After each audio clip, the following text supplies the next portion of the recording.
Hi hello नमस्कार, मी कोमल आणि स्वागत आहे तुमचं नाशिककर कोमल या मराठमोळ्या यूट्यूब चॅनलवर. प्रत्येक मराठी महिन्याचा शेवटचा दिवस म्हणजे अमावस्येचा दिवस. अमावस्येनंतर दुसऱ्या दिवशी नवीन मराठी महिन्याची सुरुवात होत असते.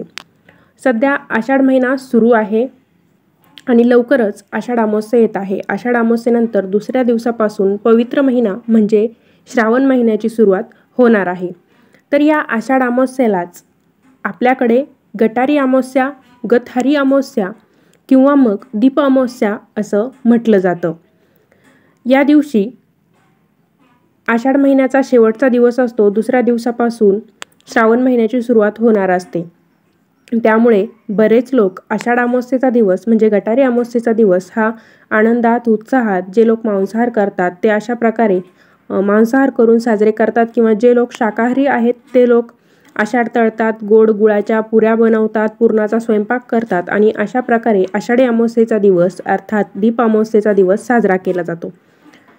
या दिवशी आणखी एक महत्त्वाची गोष्ट करायची असते ती म्हणजे आपल्या घरात जे दिवे असतात त्यांची पूजा देखील करायची असते.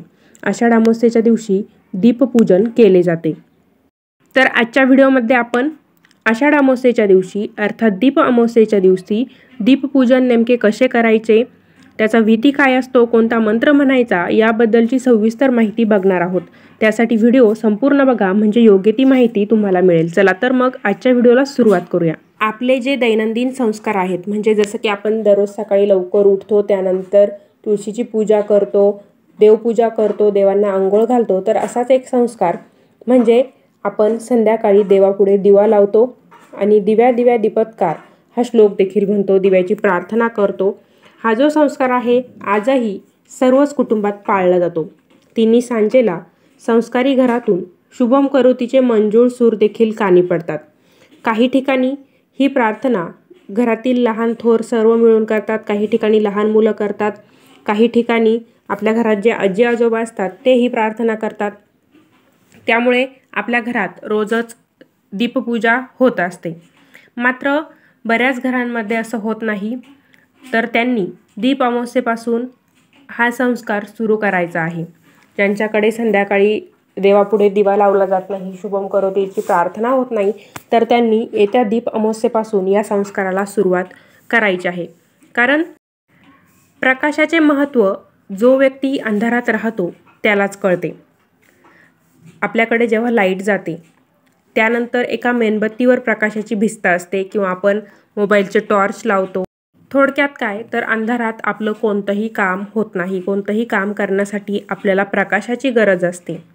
म्हणून अशा प्रकारे दिवा आपल्याला प्रकाश देण्याचं काम करत असतो. म्हणून प्रकाश देणाऱ्या दिव्याची पूजा करून आपलं जीवन देखील प्रकाशमय व्हावे हीच कृतज्ञता या पूजेत दडलेली आहे. म्हणूनच आपल्याला दीप अमावस्येच्या दिवशी दिव्यांची पूजा करायची असते. दीप अमावस्येच्या दिवशी घरातील छोट्या मोठ्या सर्व दिव्यांची आरास मांडून पूजा केली जाते.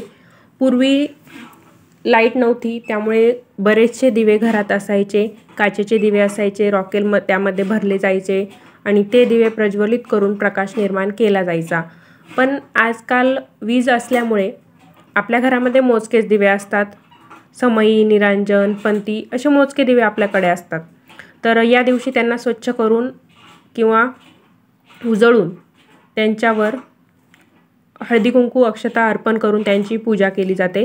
बऱ्याच ठिकाणी दीप अमावस्येच्या दिवशी पिठाचे दिवे बनवले जातात, ते प्रज्वलित करून त्यांची देखील पूजा केली जाते. आपण दररोज जी पूजा करतो त्यामध्ये देखील आपण दीप प्रज्वलन करत असतो. म्हणजेच दीपपूजेला खूप महत्त्व आहे. आपल्याकडून दररोज दीपपूजन होत असतं. यावरून असं लक्षात येतं की दीपपूजेचं धार्मिक आणि सांस्कृतिक असं दोन्ही देखील महत्त्व आहे. कारण दिव्याने नेहमीच प्रकाश दिला जातो आणि अंधाराचे निवारण होत असते. दिव्याच्या प्रकाशाने वस्तू उजळून निघते, तेजोमय दिसते.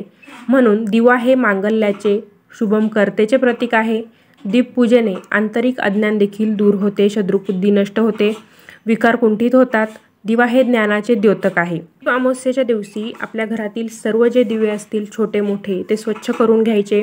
समई, निरांजन, पंत्या किंवा इतर जे काही दिवे असतील तर सर्व प्रकारचे दिवे एका ठिकाणी जमा करायचे, ते व्यवस्थित स्वच्छ करायचे, पुसून काढायचे आणि जिथे तुम्ही नेहमी पूजा मांडतात त्या ठिकाणी आपल्याला त्यांची पूजा मांडायची आहे। एका पाटावरती नवीन वस्त्र अंथरायचं आणि त्यावरती ते दिवे आपल्याला मांडायचे आहे। व्यवस्थित बाजूने पाटाभोवती छानपैकी रांगोळी काढायची, पाटावर दिवे व्यवस्थित मांडून घ्यायचे। दिव्यांमध्ये तुम्ही वात, तेल देखील टाकू शकता। बऱ्याच ठिकाणी हे दिवे प्रज्वलित करून पूजा केली जाते, काही ठिकाणी दिवे फक्त स्वच्छ करतात आणि त्यांच्यामध्ये वाती घालून ते तशीच पूजा करतात। दिव्यांना हळद कुंकू फुलं व्हायची आहेत, त्यांची पूजा करायची आहे आणि दूध साखरेचा नैवेद्य देखील दाखवायचा आहे किंवा तुम्ही इतर जी काही भाजी पोळी बनवलेली असेल त्याचा नैवेद्य दाखवायचा आहे किंवा गोडाचा नैवेद्य तुम्ही दाखवू शकता। बऱ्याच घरी या दिवशी पुरणपोळी बनवली जाते, गुळाच्या चाणक्या बनवल्या जातात आणि त्यांचा नैवेद्य दिव्यांना दाखवला जातो। तर तुमच्याकडे जशी पद्धत असेल त्याप्रमाणे या दिवशी तुम्ही दिव्यांना नैवेद्य दाखवायचा आहे। पूजा झाल्यानंतर दीप सूर्याग्नी रूपस्तव तेजस तेज उत्तमम गृहान मत्कृता पूजा सर्व कामप्रदभव। दीप सूर्याग्नी रूपस्तव तेजस तेज उत्तमम गृहान मत्कृता पूजा सर्व कामप्रदभव या मंत्राचा जप आपल्याला करायचा आहे। अमावस्येच्या दिवशी आपल्याला ही पूजा करायची असते। अशा प्रकारे अत्यंत साधी सोपी ही दीपपूजा आहे, पण तिचं महत्त्व खूप आहे। तर तुमच्याकडे अशी पूजा करता की नाही ते मला कमेंटद्वारे नक्की कळवा। अमावस्येचा दिवस म्हणजे पितरांना प्रसन्न करण्यासाठी एक महत्त्वाचा दिवस, पितृदोष दूर करण्यासाठी एक महत्त्वाचा दिवस। म्हणूनच या दिवशी दीप अमावस्येच्या दिवशी पितरांसाठी देखील एक दिवा कणकेचा बनवा आणि पितरांच्या नावाने तुम्ही तो अर्पण करू शकता। त्याला देखील खूप महत्त्व आहे, त्यामुळे तुमचे पितृ प्रसन्न होतील। तुमच्या घराला काही पितृदोष लागलेले असतील तर ते देखील नष्ट व्हायला मदत होईल। बऱ्याच ठिकाणी गावाकडे अशी पद्धत आहे की दीप अमावस्येच्या दिवशी, म्हणजे आमच्या भागात तरी, नाशिक भागात तरी अशी पद्धत आहे की दीप अमावस्येच्या दिवशी दिव्यांची पूजा केल्यानंतर त्यांना आवर्जून बाभळीची जी पिवळ्या रंगाची फुले असतात ती अर्पण केली जातात। तर आमच्याकडे तरी अशी पद्धत आहे, तुमच्याकडे आहे का नाही ही पद्धत ते देखील मला कमेंटद्वारे कळवा। किंवा तुमच्याकडे दीपपूजन कशा प्रकारे केले जाते, कोणता नैवेद्य दाखवला जातो की कणकेचे दिवे बनवले जातात ते देखील मला कमेंटद्वारे नक्की कळवा।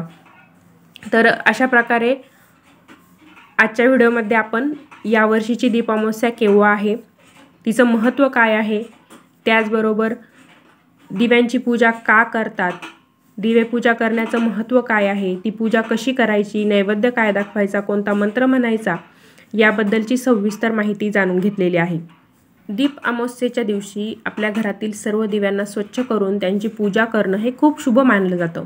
काही ठिकाणी अशी देखील पद्धत आहे की या दिवशी कणकेचे दिवे बनवतात आणि त्या दिव्यांनी लहान मुलांना ओवाळतात। दीप अमावस्या म्हणजे आषाढ महिन्याचा शेवटचा दिवस, त्यानंतर श्रावण महिन्याची सुरुवात होणार असते। थोडक्यात दीप अमावस्या आपल्याकडून दिवे स्वच्छ करून घेते, कारण श्रावण महिन्यात बऱ्याच पूजा अर्चा केल्या जातात आणि प्रत्येक पूजेमध्ये दिव्याची गरज असते। थोडक्यात ही एक श्रावण महिन्याची तयारीच आपण करत असतो। दीप अमावस्येला आपण दिव्यांची पूजा करून कुटुंबाच्या सुखसमृद्धीसाठी देखील प्रार्थना करायची असते। जर तुम्ही देवांजवळ दिवा लावत नसाल तर दीप अमावस्येपासून तुम्ही दररोज दिवा लावायला सुरुवात करा। दिव्यांप्रमाणेच तेज आपल्याही आयुष्यात यावे, आपले अज्ञान अंधकारमय आयुष्य उजळून निघावे, हेच दीपपूजा करण्यामागचं महत्त्वाचं कारण असतं। तर असा होता आजचा व्हिडिओ तुम्हाला आवडला असेल तर व्हिडिओला लाईक नक्की करा। चॅनलवर नवीन असाल, अजून सबस्क्राईब केलेलं नसेल तर धार्मिक, आध्यात्मिक तसेच सणावारांचे व्हिडिओ बघण्यासाठी नाशिककर कोमल या मराठमोळ्या यूट्यूब चॅनलला नक्की सबस्क्राईब करा। पुन्हा भेटूया अशाच एका नवीन व्हिडिओसोबत। धन्यवाद।